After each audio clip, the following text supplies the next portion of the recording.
Hey guys, it's Cece, and today I am here to talk about books that I read in April.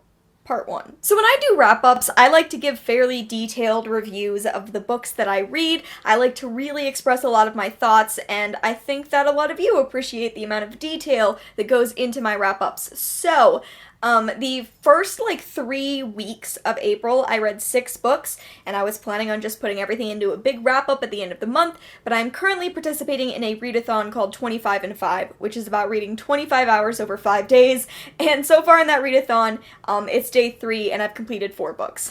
So, looking at that number, I just decided I wanted to split up my wrap-up for April into 2 parts so that I wasn't, shirking the detail on any of my reviews. So today I'm going to talk about the 6 books that I read and the 1 book that I DNF'd for the beginning of April, and then in a few days you are going to get an April wrap-up part 2 with all of the books I completed during 25 in 5, which is gonna be, the same number as the first 3 weeks of the month, but whatever. But yeah, with that, we can jump in and get started. I'm gonna start with my DNF, then talk about my least favorite books of the month, and work up to my favorite books of the month. And the first 3 weeks of April have been supremely divided in terms of rating. I have, 2 books that are probably going to be on my least favorite books of the year, and then I have multiple books that are going to be on my favorite books of the year. I feel like I only gave out 2 stars and 5 stars the first bit of April, and so it's created a weird divide, but let's jump in and talk about everything. So first up, I want to talk about my DNF, and that is Where'd You Go Bernadette by Maria Semple. Actually, I think I'm going to switch over here to talk about these. So, this book is about a mother named Bernadette who is basically dealing with, agoraphobia. She's pretty much contained to her home. When she does go out, she's considered by others in her very suburban, very, very white, rich neighborhood to be eccentric and odd, and she doesn't really communicate with a lot of them, and then in the midst of planning a trip for her young daughter, who reads like she's about 8, but is 15, in the midst of planning this trip, she disappears, and so the book is Bernadette's daughter trying to put together the puzzle pieces of where her mother went. I DNF'd this, I think 60 or 70 pages in. I just couldn't take it anymore. Every person in this book is, irredeemable, and to a certain extent that is what you are supposed to be reading. This is in a lot of ways supposed to be sort of a commentary, I think, on the rich white neighborhoods, especially, and I think this is in Seattle. Yeah, it's in Seattle. So it's supposed to be a commentary on these suburban women and their underhanded scheming and how ridiculous it all is. But there comes a point when a commentary or even a parody of that life, even that becomes unreadable. And I think reading this, I discovered that I'm done. I am absolutely done. I've decided that adult fiction about suburban white women, I'm done with it. I'm just done with it, because I don't care. I don't care if it's a commentary. It just, makes me physically ill to read about these horrific women and their hatred of the poor, their hatred of people of color, their complete lack of awareness for queer people at all. It's not fun. It's not great, and to a certain extent I think you're supposed to be critiquing Bernadette and how she acts in this book, but she is the person that we hear most from, which is just through emails, basically. The entire bit that I read was mostly emails, mostly Bernadette's emails, and she's hired a personal assistant in India who's paid 75 cents a day to be her personal assistant, and I don't care if it's a critique, because it's not worth it to read it. So, I gave up on this book. I didn't like it at all. The girl who's narrating is supposed to be way older than she sounds, and I could not ever figure out what age she was supposed to be. She's definitely supposed to be a teenager, and did not read as a teenager, which is bizarre considering she's supposed to be a prodigy, a genius of her town. I hated this. And I DNF'd it, and I'm done reading about white suburban America.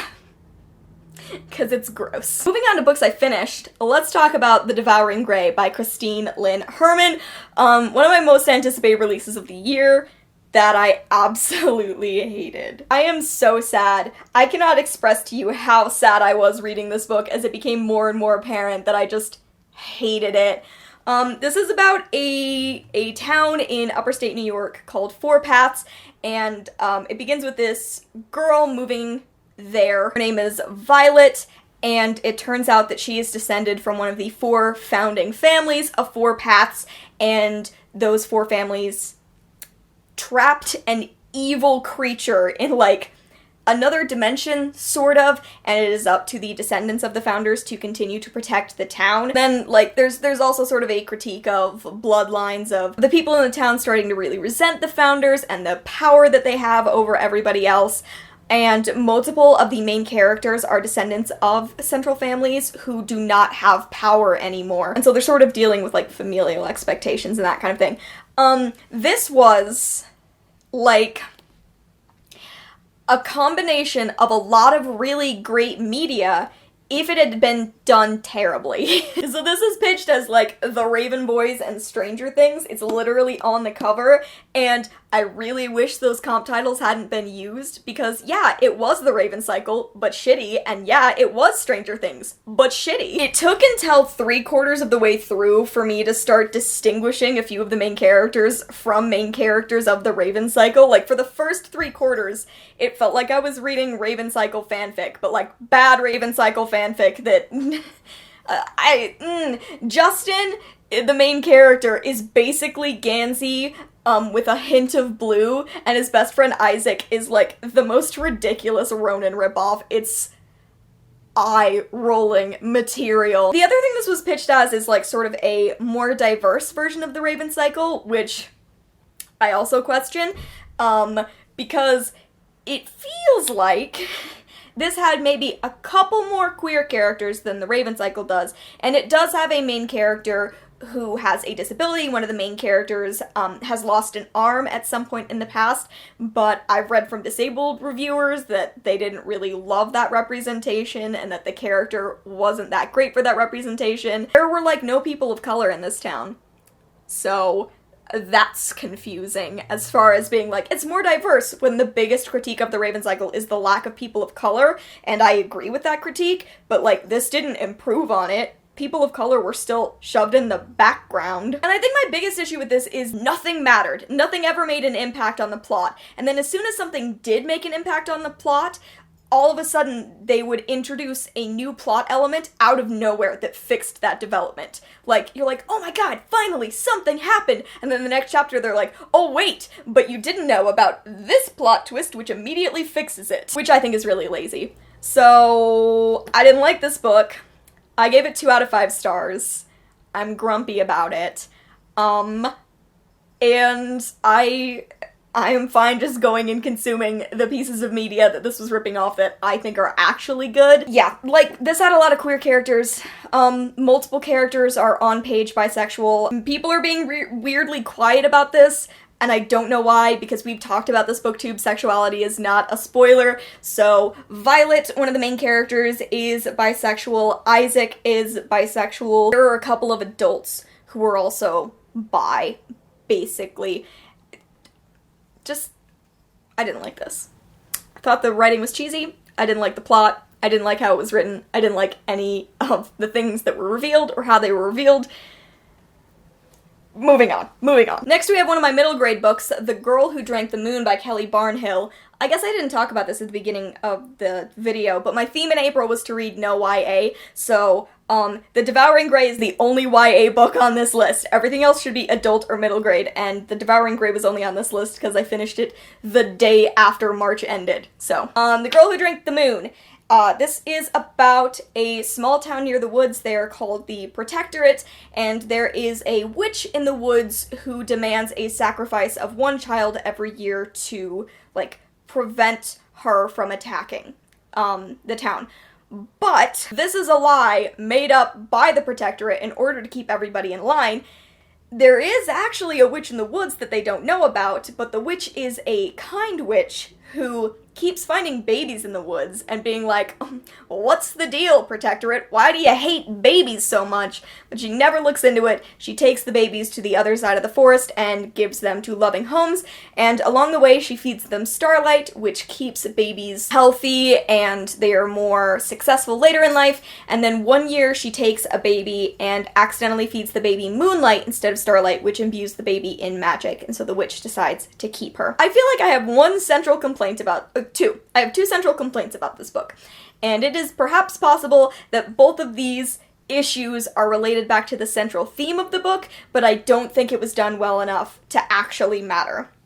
My two issues of this book were that no one tells the truth at any point ever in the entire runtime of the book, and memory being lost is far too relied upon. So, the reason I think these two things could contribute to what, the book was trying to do is that it was trying to preach sort of a, we shouldn't lie to our children, because if we lie to our children, they will only make the same mistakes that we did. And I think the memory thing is remembering your own past as a way to move forward instead of continuing to make the same mistakes. But neither of those things were ever, fully laid out. It was really just me looking for themes more than anything else, and I think the biggest thing with this book is that I was near the end, and this theme had been repeated so often that I felt like at the end of the book, this magical book, someone could have been like, and they were all robots all along, which they all knew, they had only forgotten. That was used so often that you could have told me anything about the end of this book and then just said, but everyone had forgotten. And I'd be like, yeah, that sounds like this book. No one ever remembers anything, and it's part of a way to make the story more mysterious, so you're constantly uncovering the past, but I felt like I didn't get enough of a good excuse as to why everyone forgot everything all the time. So whenever anything happened, and she was like, oh, there was a memory there, it was almost like this, but she had forgotten, I just got progressively angrier as the book went on. And I don't really think that the lying thing had a very solid through line either, because no one ever got, a firm consequence for all the lying that had been done. I didn't like this. I did not like this. Also, don't love that the girl on the front, it looks like she is possibly a person of color. She has dark brown skin, if you guys will look at the cover of this, and she is described multiple times as having fairly pale skin. It's always how her dark hair contrasts the whiteness of her skin. And, I wasn't sure at first because we were using, tan to describe people's skin tones, but the more it went on, the more that the girl was described as having pale skin. So I also don't appreciate this illustration on the front. I feel I was misled. I didn't like this. I gave it 2 out of 5 stars. Not a fan at all. Hated the writing style. Hated whatever it was trying to do. Really, that's the point. Okay, we can move on to more positive things now. All of the rest of these I really, really enjoyed. So next, I want to talk about To Nite Owl from Dogfish by Holly Goldberg, Sloan, and Meg Wolitzer. This is also middle grade, and it is like a balm to my heart. It made me feel hope and love and happiness and joy. This is about 2 girls. They are both 12 years old, and they both have single gay dads. And at one point, one of them reaches out to the other via email and says, hey, our dads are dating, and I don't want our dads to date, and they're sending us to this summer camp together, and we can't be friends. And, so very early on, the girls are trying to break up their dads, who are in fact dating, but more and more it becomes about their friendship, and maybe them learning that they do kind of want to be sisters. This is like The Parent Trap if the parents were gay, which is why it soothed my heart to a degree I can't even express. This has a lot of antics and a lot of these 2 girls being very 12 years old, which is delightful. And I would like to posit that their fathers acted like lesbians, which was very valid of them. Whenever they met a man, they were like, I guess we have to immediately be in love forever. And it's hysterically lesbian behavior. I thought it was fantastic. They were valid gays. I absolutely loved this book. I thought it was so sweet. Pretty much all of it is told through emails, initially between the two girls who they nickname each other Nite Owl and Dogfish. So it's initially between the two of them, but sometimes you get emails between the dads, sometimes you get emails from a grandmother, from camp directors. It's all email, and it's all perfect, and I cried at the end, and I loved it, and I gave this a 4 out of 5 stars. Please read this book. Next up, Daisy Jones and the Six by Taylor Jenkins Reid. This was my patron-chosen book for the month of April. Every single month, my patrons get to choose a book that I'm going to read. The following month, they chose Daisy Jones and the Six. I have an entire, almost 40-minute reading vlog dedicated to this book, so if you've read it, you should go watch that, because it is me working my way through the book, and it is spoilerific. For the entire time, I basically am like, okay, here's where I'm at, here's how I'm feeling about the plot that's happening in this moment. But I really, really liked making that video, and if you want to see me cry on camera, that's the video for you. So I'm gonna go over kind of a quick review of this book. For those of you who haven't read it yet, it's Taylor Jenkins Reid. It's great. You should read it. It is about Daisy Jones and a band called The Six, who are, sort of coming into fame in the early 70s. Daisy Jones on her own is a singer, The Six as a band, and it is told as an oral history through a series of interviews with all the members of the band, all of the members of their families and friend groups, and it's Fleetwood Mac, basically. This is supposed to be very Fleetwood Mac inspired, and it does that extremely well. I loved basically everything about this book. I think that Taylor Jenkins Reid has a real skill with writing messy characters, and I think that there is such a skill involved in writing messy characters who constantly fuck up, but you still love them, and you still feel for them at every moment in their lives, and I went through such a roller coaster with Daisy and with sort of the front man for the Six, Billy. I was all over the place with both of them. I did give it 4.5 out of 5 stars because there was sort of a twist near the end that I didn't really love. I didn't love it as payoff, and a lot of people have said I might enjoy that twist more once I reread the book and kind of have the context for it, but just reading it through the first time, I didn't think it was necessary, really, but I still did really like it. I still highly encourage you to read it. Gave it 4.5 out of 5 stars. Taylor Jenkins Reid, you get me. Second to last, the last middle grade book I'm going to talk about is Ivy Aberdeen's Letter to the World by Ashley Herring Blake. This is one of my new favorite books of all time. Just so you guys know. So this is about a 12-year-old girl named Ivy Aberdeen. It begins when her family home is destroyed by a tornado. And so her family is left displaced and trying to figure out life after having lost their entire home. It's also about Ivy feeling very left out and apart from her family because they're taking care of her new younger brothers, twin brothers. Ivy's also avoiding her older sister. And then this is also about Ivy dealing with the fact that she possibly likes girls, and that's a very scary thing for her. And in the rush of the tornado, she misplaces her notebook, which was full of drawings of girls holding hands. She's very worried about that. And then these drawings start showing up in her locker one by one with notes telling her to open up about how she's feeling. This made me cry so many times. I read most of it in bed at 2 in the morning and I just sobbed, and I think it's because, I didn't come out to myself until I was 19, I think. I think I was 19, and queerness was something that was so later in life for me. And it was a part of my brain that was utterly closed off when I was a child. But there were so many elements of Ivy's story where she would talk about the things that she was doing to sidestep the fact that she was not attracted to men that made me sob, because those were things that I had done, but I didn't have the context to understand that I was doing them.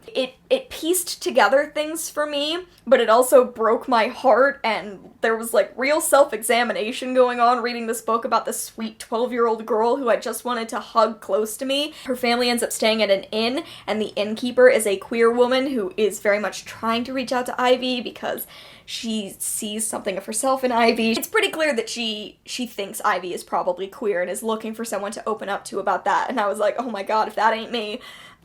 Because I didn't have someone like that when I was a little girl to explain some of the stuff that I was dealing with.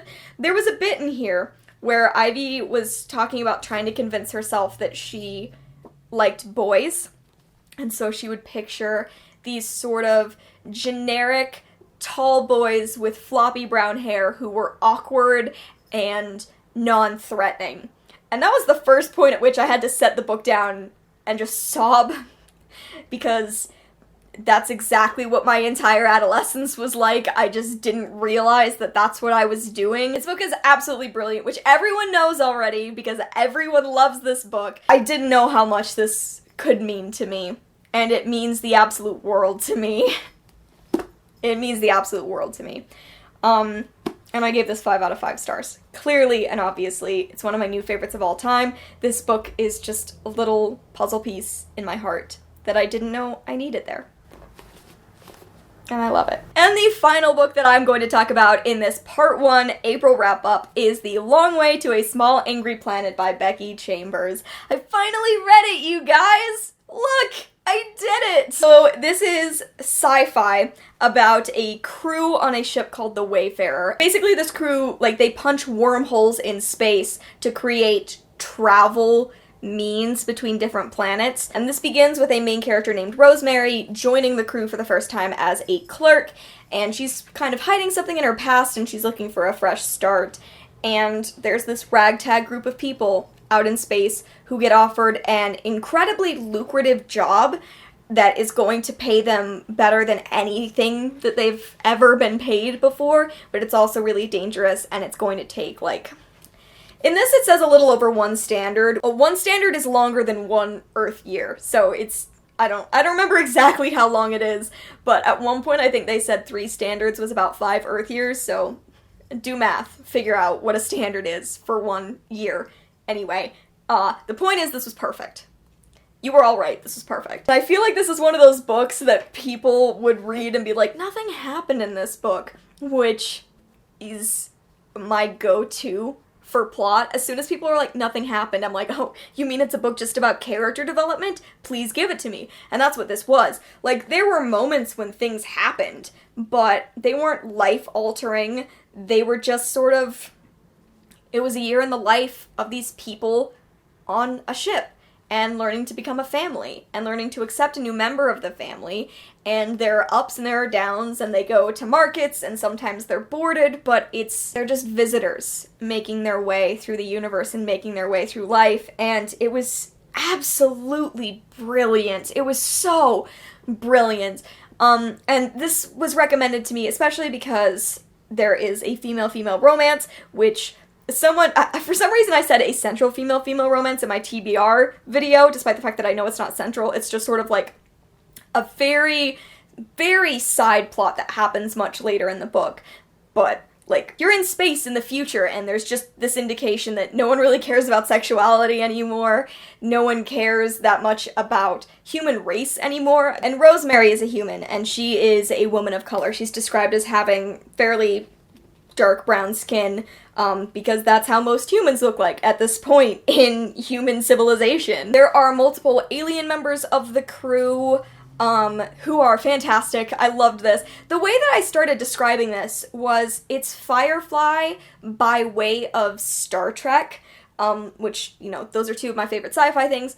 What I thought about this early on was that it was going to just be Firefly, about sort of a criminal crew on a ragtag spaceship that's barely being held together, pulling off, like, space crime. That's not true. Like, they are a government-sanctioned ragtag ship being held together, it seems. There is love and understanding and due process within this universe, and there is, like, a sort of central universe government that functions, I would argue, a lot like Starfleet. This book is just about understanding and love and connection and the things that make us the same and the things that make us different, and that both should be celebrated. This was a book where not a lot of huge plot happens. There isn't, like, a ton of big stuff occurring, but for the number of hours it took me to read, I never wanted to put it down. I never wanted to stop exploring these characters.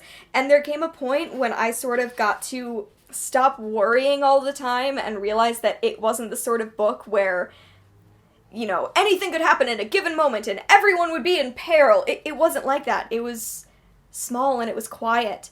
And I really enjoy that I got to experience that. I did, like, cry, but it was for characters I never expected to cry for. This was just utterly, utterly brilliant, and I definitely want to read more books in this, like, Wayfarer saga that Becky Chambers has written. The second book, I've actually looked up the summary of what it's about now, and I'm incredibly interested in reading that. This was everything everyone said it was. I'm so glad. I'm so glad that I finally got to read this. And clearly, I gave it 5 out of 5 stars. Because I loved it. Okay, friends, that is the end of my April wrap-up part 1, the books that I read outside the 25 and 5 readathon. What did you think of my reviews of these books? Did you agree? Did you disagree? Let me know down in the comments below. I hope you enjoyed watching this very divided wrap-up of books I hated and books I will adore for the rest of my life. Other than that, thank you so much for watching. I hope you enjoyed, and I will see you in another video very soon. Bye!